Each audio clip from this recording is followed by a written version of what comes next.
Con pruebas, Arabia Saudita asegura que el ataque a sus refinerías fue auspiciado por Irán. Tras el despido de John Bolton, Donald Trump anunció a su nuevo asesor de seguridad nacional. Crimen del régimen de Maduro al descubierto. Human Rights Watch denuncia 18.000 asesinatos cometidos por fuerzas de seguridad del chavismo. Al cierre, no se pierda el gesto de la reina Isabel II, que sorprendió a una niña de 5 años en Australia.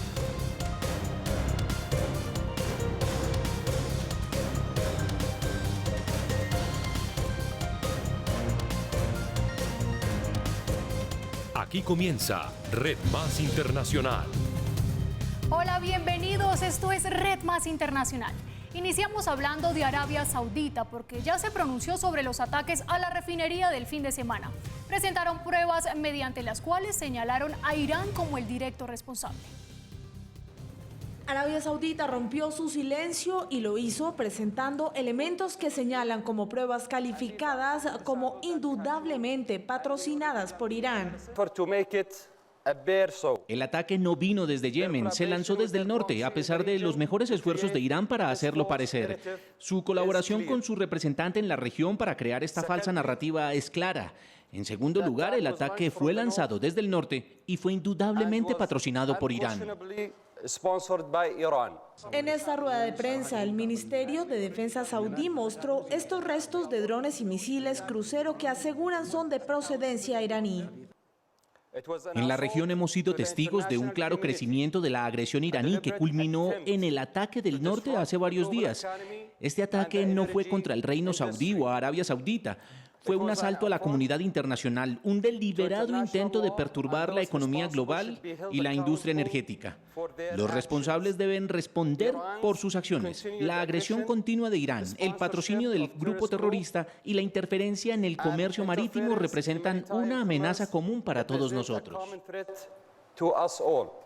Con estos restos de drones explicaron que fueron 18 aviones no tripulados y 7 misiles de crucero que probarían la participación iraní en el ataque contra las petroleras. El régimen iraní y la Guardia Revolucionaria Islámica están tratando de ocultar cualquier evidencia del componente y con la tecnología están equivocados. Nosotros sí tenemos mucha evidencia contra la Guardia Revolucionaria Islámica y se la proporcionaremos a las Naciones Unidas a través del canal correcto según la ley internacional. Mientras Arabia Saudita con restos en mano señala a Irán por el ataque, Teherán una vez más niega cualquier participación en los ataques. Eso sí, advierten con represalias en caso de ser atacados. El secretario de Estado Mike Pompeo llegó a Arabia Saudita, desde donde analiza con el reino una estrategia en medio de la creciente tensión en Oriente Medio. El precio del petróleo sigue cayendo, ahora en un 2,1% y cerró en $58,11 el barril. El Brent cayó 95 centavos o un 1,5% después de que el presidente Trump anunciara un endurecimiento sustancial de las sanciones contra Irán. Bueno, hay muchas opciones, como ya sabes. Hay muchas opciones que estamos considerando. Esta la última opción y opciones menores que esa y veremos. Estamos en una posición muy poderosa. Palabras del mandatario que llegaron después de que Pompeo acusara a Irán de cometer un acto de guerra. Donald Trump anuncia a su nuevo asesor de seguridad nacional tras el despido de John Bolton. Es cuarto de su gobierno. A través de su cuenta en Twitter, Donald Trump anunció quién será su nuevo asesor de seguridad nacional tras el despido de John Bolton. Me complace anunciar que nombraré a Robert O'Brien, quien actualmente se desempeña exitosamente como enviado especial presidencial para asuntos de rehenes en el Departamento de Estado, como nuestro asesor de seguridad nacional. He trabajado mucho y duro con Robert. Hará un gran trabajo. O'Brien trabaja con las familias de estadounidenses secuestrados en el exterior y coordina con altos mandos del gobierno el manejo de situaciones de rehenes, además de organizar la planeación de estrategias para el regreso de los secuestrados. Trabajó en la reforma del sistema de justicia de Afganistán bajo el mando de la entonces secretaria de Estado Condoleezza Rice en los gobiernos de George W. Bush y de Hillary Clinton durante la administración Obama. A través de su cuenta en Twitter, Trump anunció el despido de John Bolton como asesor de seguridad nacional de la Casa Blanca porque, según él, estaba en desacuerdo con muchas de sus sugerencias. Informé a John Bolton anoche que sus servicios ya no son necesarios en la Casa Blanca. No estuve de acuerdo con muchas de sus sugerencias, al igual que otros en la administración, y por lo tanto, le pedí a John su renuncia, que me fue dada esta mañana. Le agradezco mucho a John su servicio. Designaré a un nuevo asesor de seguridad nacional la próxima semana. Una salida que no resultó del todo clara. Mientras Trump la anunciaba como un despido, Bolton por el mismo medio aseguró que le había ofrecido al mandatario su renuncia. Le ofrecí mi dimisión anoche al presidente Trump. Dijo, hablemos mañana sobre eso.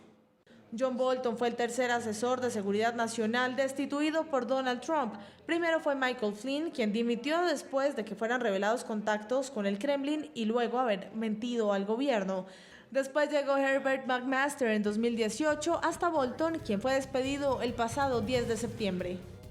La activista sueca Greta Thunberg se presentó frente al Congreso de Estados Unidos. Fue concisa en su llamado a actuar por el cambio climático. La joven activista de 16 años no se da por vencida a la hora de combatir el cambio climático. Presentó un informe de 2018 del panel intergubernamental sobre el cambio climático en el Congreso de Estados Unidos. Su mensaje fue corto y directo. Presento este informe como mi testimonio porque no quiero que me escuchen a mí, quiero que escuchen a los científicos, quiero que se unan detrás de la ciencia, quiero que tomen medidas reales.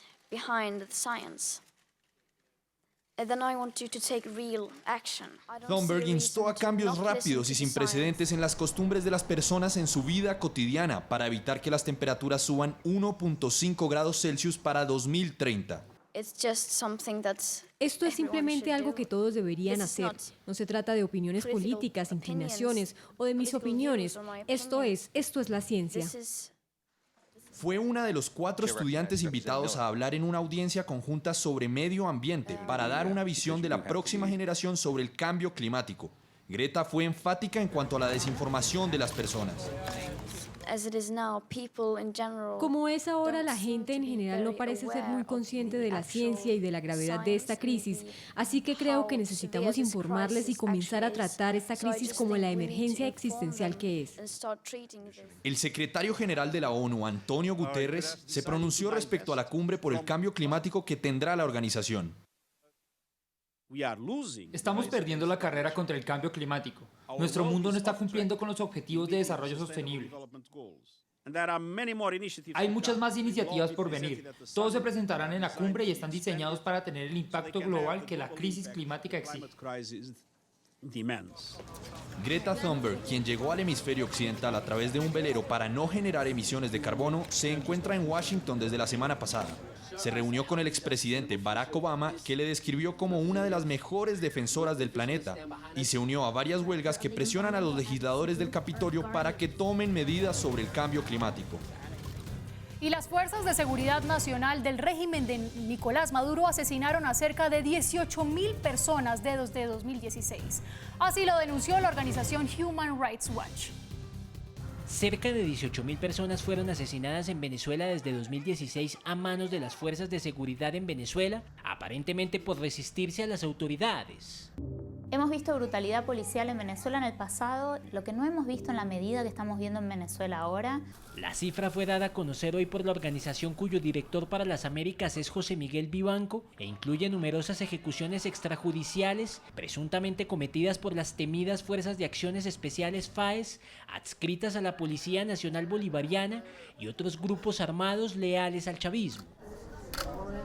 La denuncia se basa en datos publicados por el Ministerio del Interior venezolano, según las cuales 5.995 personas murieron por esta causa en 2016, 4.998 en 2017 y cerca de 7.000 en 2018 y los primeros 5 meses de 2019. Esta última cifra fue citada en el informe de la alta comisionada de Naciones Unidas para los Derechos Humanos, Michelle Bachelet. Vivanco subrayó que en medio de una crisis económica y humanitaria que afecta con mayor gravedad a los que menos tienen, las autoridades venezolanas cometen abusos aberrantes en comunidades de bajos recursos que habitan zonas como el barrio de Petare, en el centro de Caracas. La organización advirtió que lejos de investigar los abusos cometidos por el FAES, las autoridades chavistas han defendido su actuación, como lo hizo Nicolás Maduro el pasado 17 de julio. Todo el apoyo para ustedes, logístico, físico, todo el apoyo para el FAES en su labor diaria de darle seguridad al pueblo de Venezuela. ¡Que viva el FAES! Todo el apoyo. La respuesta de las fuerzas de seguridad venezolanas a las manifestaciones ha sido brutal y absolutamente desproporcionada. La entidad realizó entrevistas a testigos o familiares de 9 víctimas de abusos cometidos por agentes del FAES en Caracas y un estado en el interior del país. Después de la liberación del vicepresidente de la Asamblea Nacional, Edgar Zambrano, hoy se sumaron más dirigentes de la oposición a la mesa de diálogo con el régimen de Maduro. Después de haber permanecido encarcelado durante 132 días, en los cuales perdió aproximadamente 20 kilos de peso, el vicepresidente de la Asamblea Nacional y dirigente del Partido Acción Democrática, Edgar Zambrano, recuperó su libertad en la noche del martes 17 de septiembre. Al día siguiente, describió lo vivido en su cautiverio. Uno de los delitos más abominables o el más abominable que hay es el secuestro. Es el secuestro y eso tenemos que evitarlo a toda costa. Zambrano, quien fue detenido el 8 de mayo acusado de respaldar la rebelión militar contra Nicolás Maduro el 30 de abril, deberá presentarse cada 30 días ante los tribunales y tiene prohibido salir del país. Su liberación fue acordada por el régimen chavista y un grupo de partidos opositores minoritarios que firmaron un acuerdo el lunes al margen de Juan Guaidó para resolver la crisis política y económica. Acuerdo al que se sumó el pastor cristiano Javier Bertucci, quien participó como candidato en las elecciones presidenciales del 20 de mayo del año pasado, que le dieron la reelección a Nicolás Maduro. O nos sentamos o nos matamos. No podemos de ninguna manera pretender hundir el barco para cambiar a un capitán. Como venezolanos necesitamos entender que sentarnos a buscarle soluciones a la profunda crisis que vive nuestro país es de carácter urgente. Nosotros lo único que esperamos del gobierno de los Estados Unidos es que tenga sindéresis, que recupere canales diplomáticos y de diálogo con el gobierno del presidente Nicolás Maduro. No hay otro camino, han fracasado. Sus proyectos han fracasado para derrotar al gobierno legítimo y constitucional de Venezuela, así que a ellos les queda un solo camino, que es la negociación, que es el diálogo y es la comunicación diplomática. Desde Colombia, el comisionado presidencial para Asuntos Exteriores de Juan Guaidó, Julio Borges, explicó que la liberación de Edgar Zambrano fue discutida durante el diálogo en Barbados. Acusó al régimen de negarse a llegar a un acuerdo y pidió más presión internacional. Pedirle a Europa y a todo el mundo libre, en el marco de lo que comienza ahora, que es la Asamblea General de las Naciones Unidas, asumir con mucha fuerza la necesidad de presionar aún más a la cúpula de la dictadura, y esa presión, de manera importante, tiene que también incluir en nuestro modo de ver y en nuestro modo de pensar a Cuba. Cuba es el centro de gravedad de lo que sucede en Venezuela. Según el dirigente opositor Timoteo Zambrano, el régimen de Maduro y los partidos minoritarios de oposición acordaron la liberación de 58 presos políticos. Luego de las elecciones parlamentarias en Israel, el país se encuentra en un bloqueo político. El empate entre el primer ministro Benjamín Netanyahu con su gran rival lo tendrían en la cuerda floja.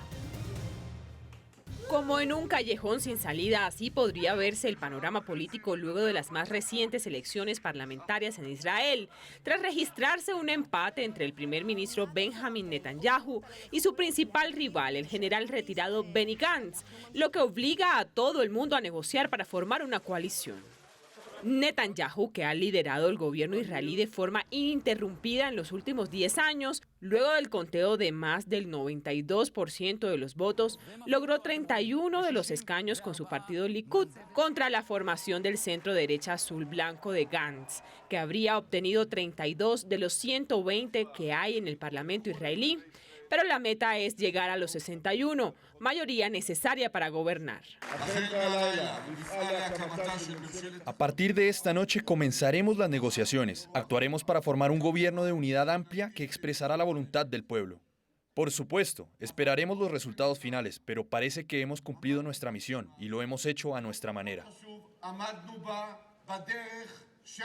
Por su parte, y en un tono menos conciliador, Netanyahu pidió la formación de un gobierno sin la participación de los partidos árabes antisionistas.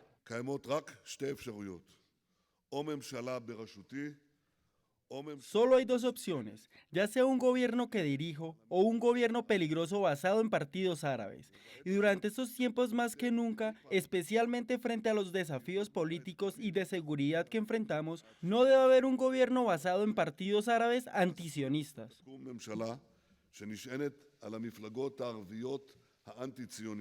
Los árabes ya advirtieron que se opondrían a Netanyahu, aunque no dejaron claro si apoyarían a Gantz. Lo que sí es cierto es que tanto el Likud como el azul y blanco deben negociar entre ellos y con otras formaciones para lograr un nuevo gobierno y evitar lo ocurrido en abril pasado, cuando el Parlamento fue disuelto y se convocaron a nuevas elecciones.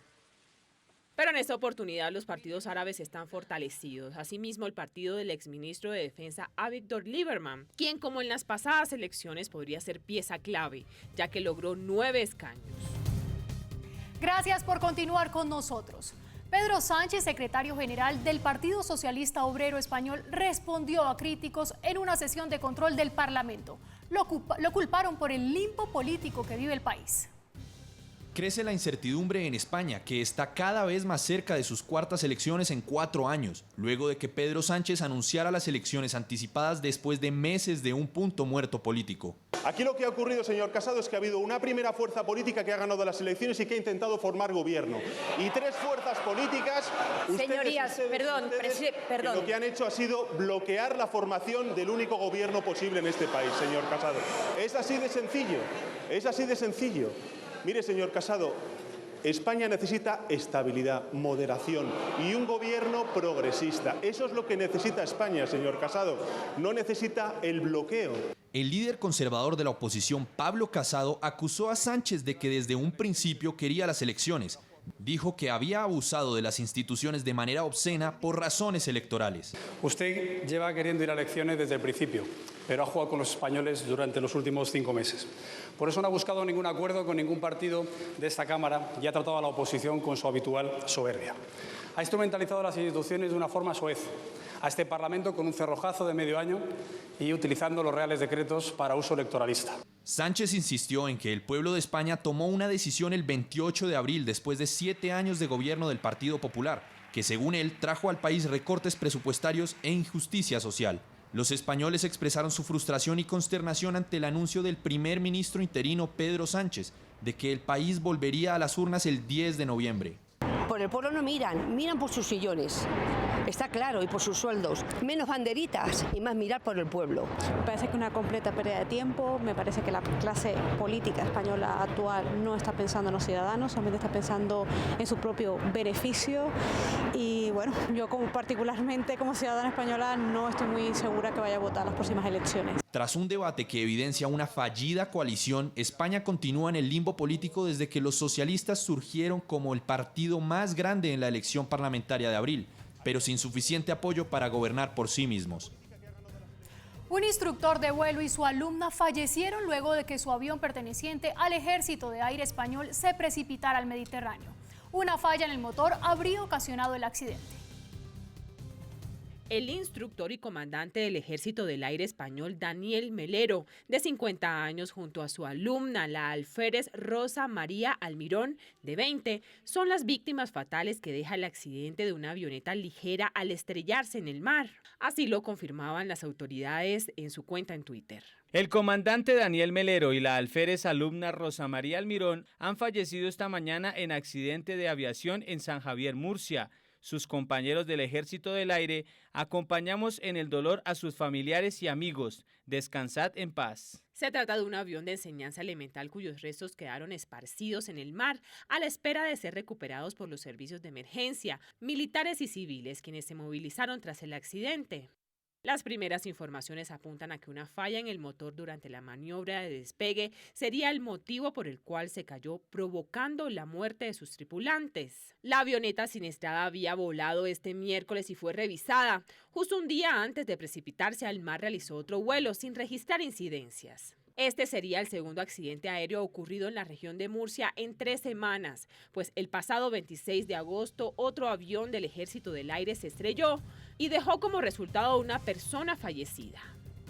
Y un mono de juguete olvidado por una niña en el Palacio de Buckingham durante sus vacaciones en Europa fue devuelto a su hogar en Australia gracias a una campaña realizada por su regreso. Como una historia salida de películas en las que los juguetes toman vida para enfrentar al mundo y volver a casa, es la que protagoniza Harriet, una mona de juguete que fue dejada accidentalmente por la pequeña Savannah Hart cuando visitaba el Palacio de Buckingham en unas vacaciones junto a su familia. Se escapó de la bolsa de papá y entró en el cobertizo del jardín. Lo sacaron del bolso de papá para tomar algunas fotos. Al día siguiente estábamos en un autobús turístico y yo solo pensé y dije, ¿dónde está Harriet? La traviesa Harriet, una de las 6 monas de juguete del jardín de niños al que asiste la pequeña de 5 años, se había quedado como polizonte en el Palacio Real y Savannah y su familia tuvieron que regresar a Australia sin ella, por lo que los miembros del jardín infantil emprendieron la labor titánica para que una de sus integrantes más queridas regresara a casa. Con una carta enviada a la reina pidiéndole cortésmente buscar en el palacio a la mona amada, más algunas fotos de sus viajes por el mundo, el jardín solicitó ayuda para el juguete, el cual junto a otros son prestados a los niños para que sean sus fieles compañeros de vacaciones. Pusimos muchas fotos de las aventuras de Harriet en todo el mundo y todos los niños lo firmaron. Lo pusieron en un sobre y lo publicaron. Ella ha estado en Europa, África, Egipto, América, Tailandia y en Fiji 3 veces. Y sorprendentemente, la semana siguiente llegó la respuesta. Harriet había aparecido dejando de ser una intrusa para convertirse en huésped ilustre del Palacio Real, pues respondieron que la mona estaba bien cuidada, a lo que anexaron fotos de sus aventuras alrededor de la residencia de la reina. Harriet volvió a su hogar en Australia, pero no lo hizo sola. Llegó con un nuevo amigo para el jardín de niños, Rex, un corgi de peluche de la tienda de regalos del palacio, que llegó para agrandar la familia de compañeros viajeros de los niños. Investigadores franceses desarrollaron un escáner de resonancia magnética utilizando un superimán que produciría imágenes del cerebro de mejor resolución para la detección temprana de enfermedades como el Alzheimer. Con la incorporación de un superimán, investigadores en Francia desarrollaron un escáner que produciría imágenes cerebrales de resolución más alta, el cual podría explicar mejor las funciones neurológicas para detectar enfermedades a tiempo. El gran imán que se está desarrollando en París podría ayudar a diagnosticar mejor las enfermedades como el Alzheimer, han dicho sus investigadores. Esperamos que este imán, en función de la resonancia magnética, nos permita analizar el papel, los principios y la mecánica de estas capas cerebrales para comprender mejor nuestro cerebro y cómo funciona. Esta resonancia utiliza fuertes campos magnéticos y ondas de radio para producir imágenes detalladas desde el interior del cuerpo. Y con la ayuda del nuevo superimán que mide 5 metros de largo por 5 de diámetro y que pesa 130 toneladas, ayudarán a la ciencia en su lucha contra las enfermedades neuronales. Para el Alzheimer, cuando contraemos esta enfermedad, desarrollamos placas amiloides que tienen dimensiones de 200, 250 o incluso 300 micrómetros.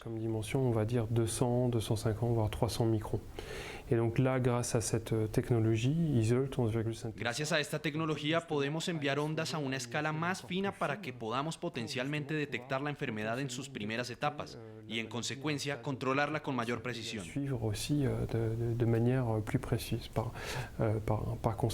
Pero la máquina no estaría lista por al menos otro año.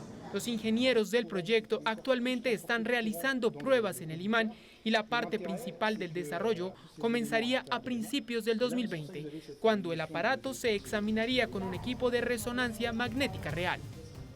Y el Ministerio de Relaciones Exteriores de México instó a una casa de subastas en Francia a detener lo que llamaron como una subasta ilegal de hasta 120 piezas precolombinas. El embajador de México en Francia acudió a la casa de subastas Millon en París con el objetivo de detener la comercialización de artefactos ilegales. Aparentemente, varias de las 120 piezas precolombinas subastadas fueron robadas o vendidas ilegalmente en el pasado, mientras que otras podrían no ser auténticas. México es el legítimo propietario de estas piezas y pues nos hemos reunido aquí para dar cuenta de ello, para manifestar nuestra inconformidad y explicar una vez más por qué consideramos que esto viola no solo las leyes de México, pero también el derecho internacional. El presidente de la casa de subastas, Alexandre Millon, aseguró que se cumplió con todos los criterios legales para justificar su propiedad de la colección, que comenzó a acumular desde 1963. El problema para México es que esta colección es ejemplar en todos los sentidos: procedencia, publicaciones y exhibiciones en las que ha aparecido. Y eso debería convertirla en una plataforma positiva para México. La UNESCO recomendó que se pospusiera la subasta para que Millon aclarara a México la procedencia de las piezas, algo que no se logró pese a las gestiones emprendidas. La colección incluye esculturas, máscaras y objetos religiosos de antes del año 1000 a.C. hasta el siglo XVIII después de Cristo. Una diosa azteca es la pieza estrella, vendida por unos 377.000 euros. Las discusiones sobre las piezas de arte precolombinas son comunes entre los países de origen de las piezas y coleccionistas o museos occidentales, que argumentan que no son lugares adecuados para su exhibición. Una tira cómica original de Tintín podría ser vendida por 400.000 euros en una subasta en París. En el cumpleaños 90 de las aventuras de Tintín, la famosa serie de historietas francesas, se dio a conocer que un ejemplar original de Hergé está siendo subastado en París por un precio de hasta 400.000 euros. Está valorado entre 300.000 y 400.000 euros. Eso se debe primero al tema, que es el fin del mundo, en un momento en que el calentamiento global está en el centro de los eventos actuales. Y luego está la famosa escena con las ratas y Tintín en el poste de la lámpara. La obra de arte de 1942 está compuesta por 3 tiras del cómic The Mysterious Star. Fue dibujada en tinta china y fue el primer diseño de un formato de hoja más delgado debido a la escasez de suministros en tiempos de guerra. Y especialmente hay otra pequeña anécdota que va con ella. Hay estos pequeños puntos de sangre, son puntos de sangre del autor. Se lastimó con una brújula y el dueño anterior nunca quiso quitarlos, porque es parte del encanto de la pieza. Tintín ya batió récord de ventas de un cómic, cuando en 2016 fue vendida por 1.55 millones de euros una página del libro de 1954, Explorers of the Moon. Momento de conocer otros sucesos que fueron noticia en el mundo. 26 estudiantes entre 10 y 20 años fueron sorprendidos por el fuego y fallecieron junto a 2 de sus profesores en Liberia. En Pesadilla terminó la noche en este internado. Por ahora se desconoce la causa del incendio y avanzan en las investigaciones. Un extraño fenómeno meteorológico se presentó en el suroeste de China. Varias imágenes captadas por los ciudadanos muestran la evolución de un tornado que inició levantando polvo, piedras y escombros hasta convertirse en una columna colosal de agua. Tragedia en Venecia. 3 personas murieron al intentar romper un récord de velocidad en lancha entre Monte Carlo y Venecia. La embarcación se estrelló contra unas rocas del puerto. Las familias de las víctimas de los tiroteos del Domingo Sangriento en Irlanda del Norte, ocurrido en 1972, piden que la justicia despoje del anonimato al único soldado británico que enfrenta el enjuiciamiento por los hechos en que miembros del regimiento de paracaidistas de élite abrieron fuego durante una marcha que dejó 13 personas muertas y 14 más heridas. Soldados de las fuerzas de seguridad israelíes dispararon a una mujer palestina, quien al parecer intentó apuñalarlos en un puesto de control de Cisjordania. Así lo confirmó la policía, quienes la señalaron como terrorista en su cuenta en Twitter. La mujer murió a causa de las heridas. El gobierno pakistaní anunció el lanzamiento de cortes especializadas en medios de comunicación para que estos sean juzgados de manera diferenciada. La Sociedad de Periodistas Pakistaníes describe el hecho como un día negro para el periodismo. Aseguran que el gobierno atenta contra la libertad de expresión. El excursionista australiano Neil Parker fue rescatado tras permanecer 2 días desaparecido luego de caer por una pendiente de 6 metros que le ocasionó la ruptura de su pierna. Los potentes vientos del huracán Humberto comenzaron a azotar Bermudas. El gobierno llamó a la población a no salir a las calles durante el paso del ciclón de categoría 3. La tormenta tropical Imelda siguió su paso para atravesar el sureste de Texas, ocasionando fuertes lluvias e inundaciones repentinas en varias comunidades de esa zona en Estados Unidos. Pánico en Nueva York después de que un carro se estrellara contra el vestíbulo de la Torre Trump. El incidente dejó una persona herida.